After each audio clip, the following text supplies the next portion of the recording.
Bienvenidos a un nuevo episodio de nuestro canal de historia. Hoy vamos a explorar una de las historias más oscuras y perturbadoras del siglo XX. La historia de Joseph Mengele, conocido mundialmente como el Ángel de la Muerte, cuya historia completa es mucho más aterradora de lo que cualquier resumen puede transmitir. Antes de comenzar, quiero recordarles que se suscriban al canal y activen la campanita para no perderse ninguno de nuestros análisis históricos detallados. También pueden seguirnos en nuestras redes sociales para contenido exclusivo sobre los temas más controvertidos que tratamos. Joseph Mengele nació el 16 de marzo de 1911 en Günzburg, Baviera, en el seno de una familia extraordinariamente adinerada propietaria de una empresa de maquinaria agrícola. Desde muy temprana edad, el joven Joseph mostró una inteligencia excepcional y una fascinación particular por las ciencias naturales, especialmente la biología y la medicina.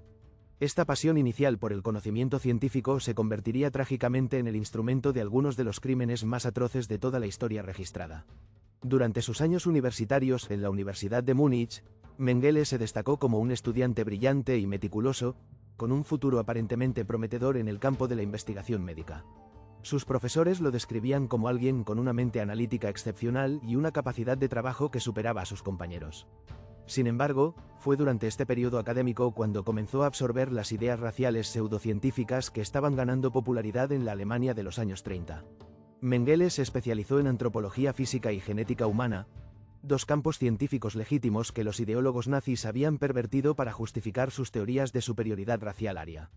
Durante estos años desarrolló una obsesión particular con los estudios comparativos entre diferentes grupos étnicos, estudios que supuestamente demostrarían la superioridad genética de la raza aria sobre todas las demás razas humanas.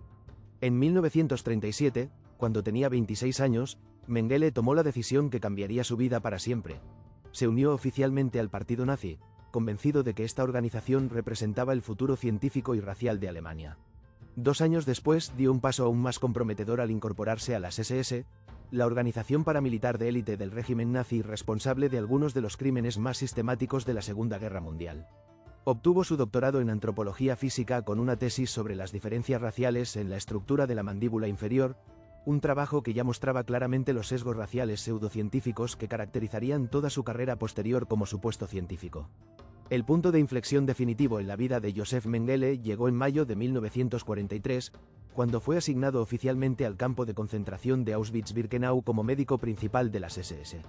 En este lugar, que se convertiría en sinónimo del horror absoluto del Holocausto, Mengele encontraría el laboratorio perfecto para sus experimentos pseudocientíficos más retorcidos y sus fantasías raciales más siniestras. En Auschwitz, Mengele desarrolló rápidamente una rutina diaria aterradora que lo convertiría en una figura legendaria de horror entre todos los prisioneros del campo. Cada vez que llegaban los trenes abarrotados con nuevos deportados, él se presentaba personalmente en la famosa rampa de selección, siempre elegantemente vestido con su uniforme impecable de las SS, portando guantes blancos completamente inmaculados, y a menudo silbando melodías clásicas mientras tomaba decisiones de vida o muerte con un simple movimiento de su dedo índice. Esta imagen del médico educado y aparentemente civilizado decidiendo quién viviría para trabajar como esclavo y quién moriría inmediatamente en las cámaras de gas se convirtió en uno de los símbolos más poderosos de la banalidad del mal que caracterizó al Holocausto. Para Mengele, estas elecciones no eran momentos de drama moral, sino simplemente parte de su rutina diaria profesional. Pero lo que realmente distinguía a Mengele de otros oficiales nazis era su obsesión particular con los gemelos de todas las edades. Cuando identificaba gemelos entre los recién llegados, especialmente gemelos idénticos, sus ojos literalmente se iluminaban con una excitación siniestra. Para él, los gemelos representaban la oportunidad científica perfecta para realizar experimentos comparativos que revelarían los secretos de la herencia genética y proporcionarían evidencia de la superioridad racial aria. Los experimentos que Mengele realizaba sistemáticamente con los gemelos eran de una crueldad absolutamente indescriptible. Inyectaba químicos industriales directamente en los ojos de los niños pequeños para intentar cambiar artificialmente su color, un procedimiento extremadamente doloroso que causaba ceguera permanente y un sufrimiento agónico. Realizaba transfusiones masivas de sangre entre gemelos para observar las reacciones fisiológicas, amputaba quirúrgicamente miembros enteros de un gemelo para estudiar cómo esta mutilación afectaba al hermano gemelo, y en casos documentados llegaba incluso a coser quirúrgicamente gemelos juntos en un intento demencial de crear siameses artificiales. Uno de los aspectos más psicológicamente perturbadores de los experimentos de Mengele era su aparente falta total de empatía humana combinada con una gentileza superficial calculada.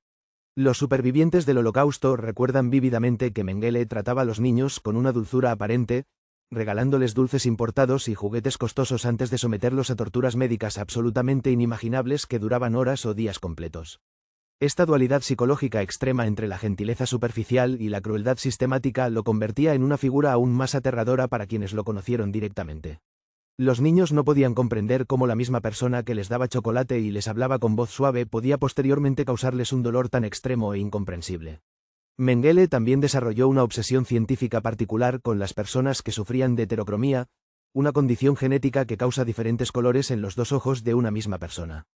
Coleccionaba meticulosamente globos oculares extraídos de víctimas que presentaban esta característica, preservándolos en frascos de formaldehído que enviaba regularmente a institutos de investigación racial en Berlín, donde otros científicos nazis intentaban descifrar los supuestos misterios de la genética racial.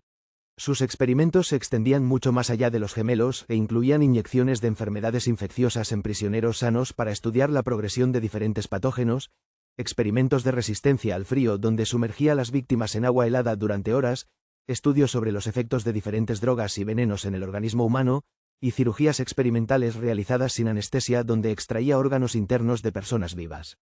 Durante los años que estuvo destinado en Auschwitz, se estima que Mengele fue directa o indirectamente responsable de la muerte de más de 400.000 personas inocentes, incluyendo al menos 3.000 gemelos de todas las edades y miles de personas con discapacidades que utilizaba para sus experimentos médicos.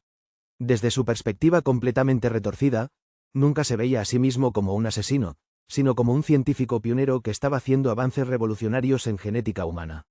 Cuando las fuerzas aliadas se acercaban peligrosamente a Auschwitz, Mengele comenzó meticulosamente a preparar su escape y a destruir evidencia incriminatoria. En enero de 1945, cuando las tropas soviéticas finalmente liberaron el campo, Mengele ya había huido completamente, llevándose consigo todos sus registros detallados de experimentos y cualquier evidencia que pudiera incriminarlo directamente. Los primeros años inmediatamente posteriores al final de la guerra, Mengele logró pasar completamente desapercibido entre los millones de refugiados alemanes dispersos por toda Europa en el caos de la posguerra. Utilizó hábilmente documentos de identidad falsificados y se benefició de la ayuda sistemática de redes clandestinas nazis establecidas específicamente para ayudar a criminales de guerra a evadir la captura. Durante varios años trabajó en empleos humildes como peón de granja y obrero, manteniendo un perfil extremadamente bajo mientras desarrollaba planes para su escape definitivo de Europa. En 1949, con la ayuda logística y financiera de la organización clandestina internacional conocida como Odessa, que operaba específicamente para ayudar a criminales de guerra nazis a escapar de la justicia aliada, Mengele logró finalmente llegar a Argentina utilizando documentos falsificados y rutas de escape probadas por otros fugitivos nazis. Sudamérica se había convertido en el refugio preferido de muchos nazis fugitivos, en parte debido a la simpatía que algunos gobiernos autoritarios tenían hacia la ideología fascista y en parte debido a la corrupción sistemática que permitía comprar protección oficial. En Argentina, Mengele inicialmente vivió bajo múltiples identidades falsas, cambiando frecuentemente de nombre, residencia y ocupación para evitar cualquier patrón que pudiera ser detectado por cazadores de nazis. Sin embargo, gradualmente comenzó a relajar sus precauciones de seguridad y a sentirse demasiado confiado en la protección que le brindaban las redes nazis locales y la corrupción de algunos funcionarios argentinos sobornados para proteger fugitivos nazis. Llegó incluso a usar su nombre real en ciertos círculos sociales alemanes en Buenos Aires, participando en reuniones de nostálgicos nazis y manteniendo correspondencia con antiguos colegas que también habían escapado de Europa. Esta arrogancia y falsa sensación de seguridad eventualmente lo pondrían en grave peligro cuando los servicios de inteligencia internacionales comenzaran a rastrear sistemáticamente a criminales de guerra fugitivos. Sin embargo, la captura espectacular y altamente publicitada de Adolf Eichmann por agentes del Mossad israelí en las calles de Buenos Aires en 1960 cambió drástica e inmediatamente la situación de seguridad para todos los nazis fugitivos en Sudamérica, especialmente para Mengele. La operación israelí demostró de manera inequívoca que los cazadores de nazis podían y estaban dispuestos a actuar incluso en territorio sudamericano, burlando la protección local. Esta demostración de vulnerabilidad puso a Mengele en un estado de paranoia constante y terror permanente. Inmediatamente abandonó Argentina y huyó precipitadamente a Paraguay, donde el dictador militar Alfredo Stroessner le proporcionó protección oficial a cambio de sobornos sustanciales y servicios médicos gratuitos para el régimen. Durante este período paraguayo, Mengele vivía en una ansiedad constante, cambiando frecuentemente de residencia y manteniendo siempre preparados múltiples planes de escape de emergencia. A finales de los años 60, Cuando la situación política en Paraguay se volvió demasiado inestable para su seguridad, Mengele se trasladó por última vez a Brasil, donde pasaría los años finales de su miserable vida escondido en una granja remota cerca de Sao Paulo, bajo la protección constante de una familia alemana que simpatizaba completamente con sus ideas raciales. Durante estos años finales brasileños, su salud física y mental comenzó a deteriorarse notablemente debido al estrés constante, el aislamiento social y el miedo permanente, pero nunca mostró el más mínimo remordimiento por los crímenes atroces que había cometido. Mientras tanto, en todo el mundo civilizado, cazadores de nazis profesionales como el legendario Simon Wiesenthal dedicaban literalmente sus vidas enteras a localizarlo y llevarlo ante la justicia. Se ofrecieron recompensas millonarias por información que llevara directamente a su captura.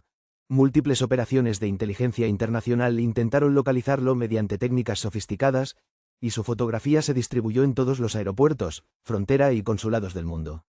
Sin embargo, Mengele logró consistentemente mantenerse un paso adelante de todos sus perseguidores. El 7 de febrero de 1979, Joseph Mengele murió súbitamente de un ataque cardíaco masivo mientras nadaba en una playa tranquila cerca de su refugio brasileño. Tenía 67 años y había logrado evadir completamente la justicia internacional durante más de 3 décadas completas desde el final de la Segunda Guerra Mundial. Su muerte fue deliberadamente mantenida en absoluto secreto por la red de personas que lo protegían, y el mundo entero no se enteraría de su fallecimiento hasta varios años después. No fue hasta 1985, 6 años completos después de su muerte, que se confirmó oficialmente la muerte de Joseph Mengele mediante análisis forenses exhaustivos de ADN realizados en sus restos exhumados por expertos internacionales. Esta confirmación científica definitiva cerró finalmente uno de los capítulos más largos y frustrantes de la búsqueda internacional de criminales de guerra nazis fugitivos. La historia completa de Joseph Mengele nos enseña lecciones históricas profundas sobre los peligros extremos del fanatismo ideológico sin límites, la perversión sistemática de la ciencia legítima para fines malignos y racistas, y la capacidad aterradora que tiene el poder absoluto para corromper incluso a personas aparentemente educadas e inteligentes, transformándolas gradualmente en monstruos completamente inhumanos sin conservar ni el más mínimo vestigio de conciencia moral. El legado histórico de Joseph Mengele ha tenido un impacto duradero y fundamental en el desarrollo de la ética médica moderna internacional. Sus experimentos atroces llevaron directamente al desarrollo y establecimiento de códigos internacionales mucho más estrictos para la investigación médica con seres humanos, y su historia se enseña obligatoriamente en escuelas de medicina de todo el mundo como el ejemplo definitivo de lo que nunca debe permitirse que se repita en la historia humana. Los supervivientes de los experimentos de Mengele, que lograron milagrosamente sobrevivir tanto a sus torturas como al Holocausto en general, han dedicado el resto de sus vidas a contar sus historias traumáticas al mundo, viajando incansablemente para dar testimonios en escuelas, universidades, museos y conferencias internacionales, asegurándose de que el mundo nunca olvide los horrores específicos que presenciaron y sufrieron personalmente. ¿Qué opinas sobre esta historia completa y documentada? ¿Crees que la justicia se cumplió realmente con la muerte natural de Mengele en una playa brasileña? ¿O consideras que debería haber sido capturado vivo y juzgado públicamente por sus crímenes contra la humanidad? ¿Cómo podemos asegurarnos efectivamente de que tragedias históricas como esta nunca se repitan en nuestro mundo moderno?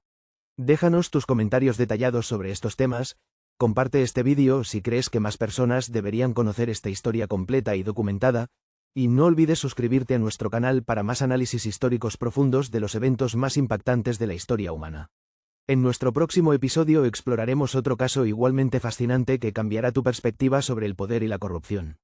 Hasta la próxima, y recordad siempre que conocer la historia en profundidad, estudiar sus lecciones más difíciles y mantener viva la memoria de sus víctimas es la mejor manera de evitar repetir los errores más terribles de nuestro pasado colectivo como especie humana.